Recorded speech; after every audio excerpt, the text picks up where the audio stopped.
Come stanno andando i giocatori dell'Inter attualmente in prestito in giro per l'Europa? Riproponiamo il nostro consueto format Interisti on the road, di cui tra pochissimo vi do le coordinate qualora sia la prima volta che vedete un contenuto di questo tipo o che leggete anche il nostro articolo sul nostro sito passioneinter.com. In questo contenuto andiamo a vedere gli 8 calciatori in prestito in giro per l'Europa che nell'ultima giornata di campionato sono scesi in campo con i loro club, facciamo il punto, vediamo com'è andato questo inizio di stagione per tutti loro, facciamo poi un punto generale su tutti gli altri, compresi quelli che quindi non sono scesi in campo e di cui non abbiamo di per sé nulla da approfondire, e durante il corso dell'anno continueremo saltuariamente a portarvi questo tipo di contenuto, a seguire i nostri giovani in prestito per poter così alla fine della stagione capire chi veramente può essere già pronto per tornare nell'Inter e chi invece ha bisogno di ulteriore tempo. Ben ritrovate e ben ritrovati amiche e amici di Passione Inter, nuovo contenuto, vi dicevo. Dopo la fine della scorsa stagione vi riproponiamo Interisti on the road, che è un format che su passioneinter.com, sul nostro sito, portiamo da ormai tantissimi anni con cadenza settimanale e facciamo il punto sulle prestazioni dei giovani e dei giocatori comunque in generale in prestito dell'Inter in giro per l'Europa. Poi da quando siamo sbarcati anche nella forma audio-video, diciamo, dei nostri contenuti, saltuariamente lo portiamo anche in questa forma. Quindi prima di partire vi chiedo se vi può piacere questo format e se vi piace l'idea di rimanere aggiornati sui nostri ragazzi in giro per l'Europa, lasciate un mi piace al contenuto e un'iscrizione al canale, così ce lo fate sapere, ci date nuovamente il vostro feedback e noi saltuariamente vi porteremo qualche aggiornamento. Allora, partiamo subito. Vi dicevo, vi faccio l'elenco dei giocatori assenti dall'approfondimento di questa settimana perché non sono scesi in campo banalmente, e sono Van Oisden, Oristanio, Esposito, Pirola, Males, Stankovic e Persin. Questi sono giocatori che l'Inter ha in prestito in Europa, ma non sono scesi in campo nell'ultima giornata di campionato. I giocatori che invece troveremo e di cui parliamo fra un attimo sono 8 e saranno Franco Carboni del Cagliari, Samuele Mulattieri del Frosinone, Ionut Radu della Cremonese, Martin Satriano dell'Empoli, Stefano Sensi al Monza, Valentino Lazzaro al Torino, Facundo Colidio al Club Atletico Tigre in Argentina e Marco Pompetti al Sud Tirol. Parleremo di questi, cominciamo subito. Per chi ci segue da YouTube vi condivido anche lo schermo con la schermata appunto del nostro articolo che, come vi dicevo, trovate ogni settimana su passioneinter.com, Interisti on the road. Cominciamo dal primo nome, cominciamo da Franchito Carboni, in prestito in Serie B, dicevamo, al Cagliari. Primi minuti non esaltanti. Intanto apro una parentesi, ringrazio il nostro Alessio Murgida che si è occupato dell'articolo per questa settimana e che ci ha dato quindi tutto il materiale. Dicevamo, primi minuti non esaltanti per Carboni, che è sceso in campo solamente per 8 minuti nella sfida tra Cagliari e Cittadella, che il Cagliari stava inizialmente perdendo e poi ha rimontato ed è riuscito a vincere. La vera brutta notizia però, come scrive anche il nostro Alessio, è che a quanto pare dalla Sardegna stanno iniziando a circolare delle voci rispetto alla possibilità che il Cagliari voglia acquistare un altro giocatore che gioca da esterno sinistro, quindi nella posizione di Carboni.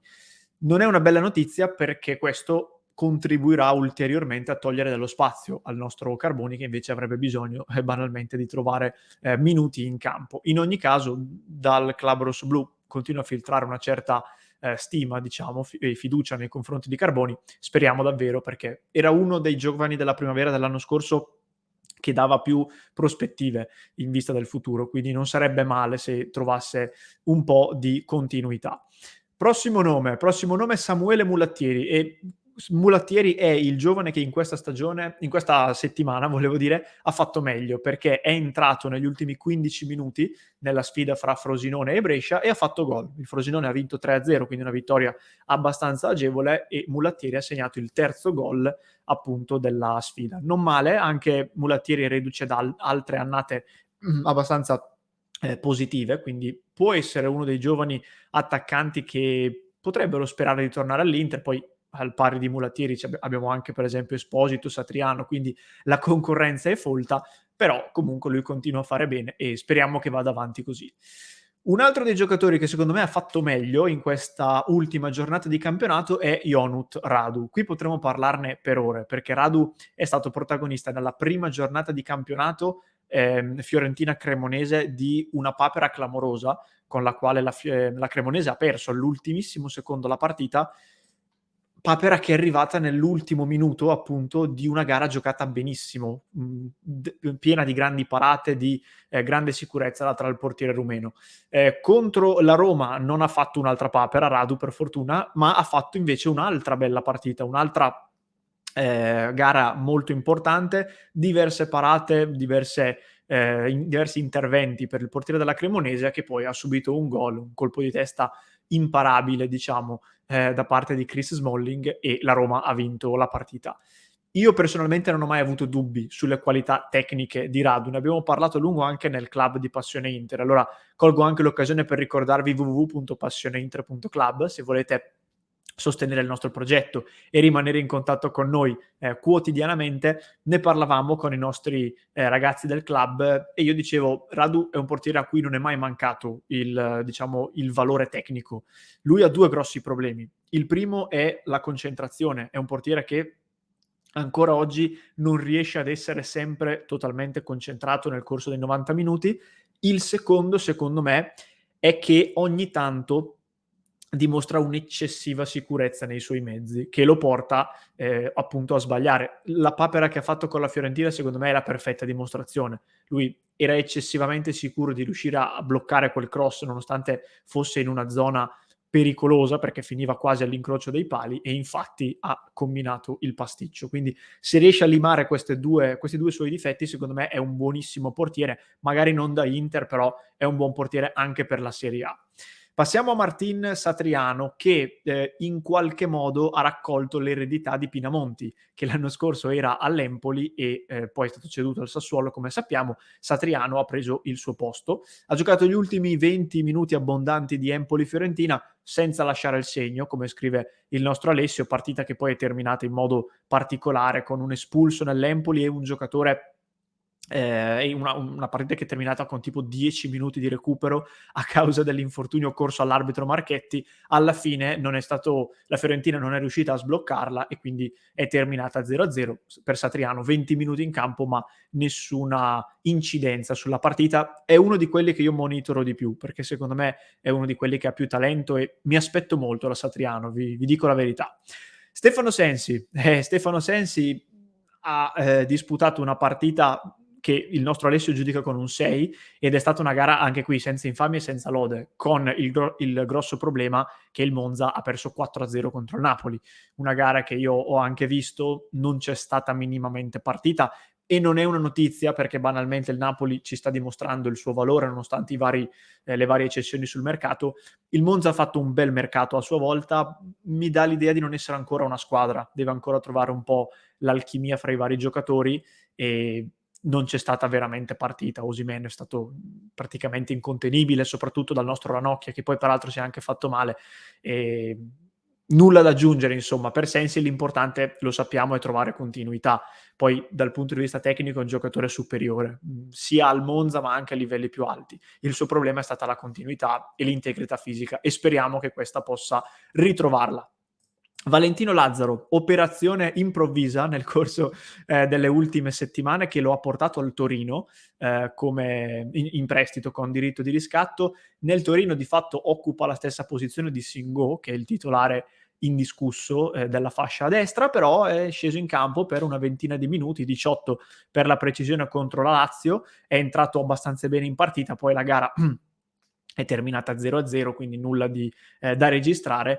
Anche per Lazzaro sarebbe importante trovare continuità, perché poi riuscire a piazzarlo a titolo definitivo in questo momento sembra molto difficile, e quindi se poi dovesse scendere in campo una volta sì e tre no, rimarrà molto complesso. È vero che, come dicevo, da quella parte c'è anche Singo, quindi un giocatore che a meno di infortunio e squalifiche secondo me sarà il titolare per tutta la stagione, e speriamo che Lazzaro possa trovare spazio, perché è uno di quelli da cui l'Inter può sperare di ricavare qualcosina da una cessione a titolo definitivo, e farebbe molto comodo, però per il momento è molto complicato. Facundo Colidio è l'unico dei giocatori di cui abbiamo parlato in questo contenuto che non è in prestito in Italia, perché gioca nel Club Atlético Tigre in Argentina, e dopo alcuni prestiti negli scorsi periodi, negli scorsi mesi, non proprio felicissimi. In Argentina sembra aver ritrovato quantomeno il suo habitat ideale, diciamo così. Nell'ultima giornata appunto contro il Colón il Tigre ha perso 2-1, però sono stati altri 90 minuti di buon livello per Colidio.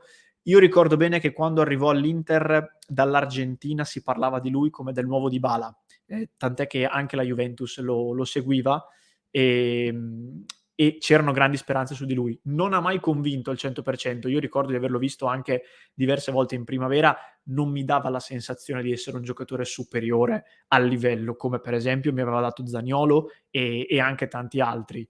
Non tantissimi, ma qualcuno sì. E non era, per quanto riguarda Colidio, non avevo avuto questa sensazione.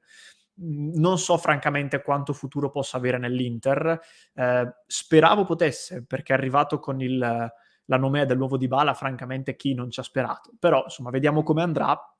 In Argentina secondo me può trovare anche lui magari continuità e chissà che magari l'anno prossimo non possa tornare o banalmente essere ceduto per ricavare dei soldi. Ultimo della nostra analisi di questa settimana, Marco Pompetti, passato al Südtirol che ha perso 1-2 contro il Venezia nell'ultima giornata di campionato, una partita dove era passato in vantaggio e poi negli ultimi 10 minuti di fatto ha subito 2 gol, all'83esimo l'1-1, al 95esimo a causa di un autogol ha poi perso la partita. Però comunque la valutazione di Pompetti è 6,5, quindi bene così, con tutto il rispetto per il Südtirol.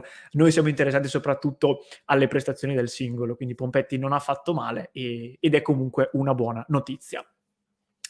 Questi erano allora, ragazzi, gli 8 giocatori che sono scesi in campo nell'ultimo weekend che l'Inter ha in prestito in giro per l'Europa e non solo, visto che, come abbiamo visto, era presente anche Facundo Colidio. Io vi ricordo allora a questo punto di lasciarci un mi piace a questo contenuto se vi è piaciuto, così sappiamo se riportarvelo con una certa cadenza oppure no. Iscrivetevi al canale se ancora non l'avete fatto e nei commenti fatemi sapere un po' qual è il giocatore su cui riponete maggiori speranze, quello che terrete d'occhio con maggiore attenzione. Io vi ho detto, ce ne sono diversi, però il mio è Satriano. Il mio obiettivo è Martin Satriano e non mi sorprenderebbe nemmeno al 100% se l'anno prossimo diventasse stabilmente un giocatore dell'Inter. Però non mettiamogli pressione che è ancora molto giovane, quindi fatemelo sapere nei commenti, mi raccomando. Vi ricordo il club di Passione Inter se volete rimanere in contatto con noi quotidianamente, www.passioneinter.club. Infine, se mi stai seguendo in podcast, in descrizione ti lascio il link all'episodio di ieri,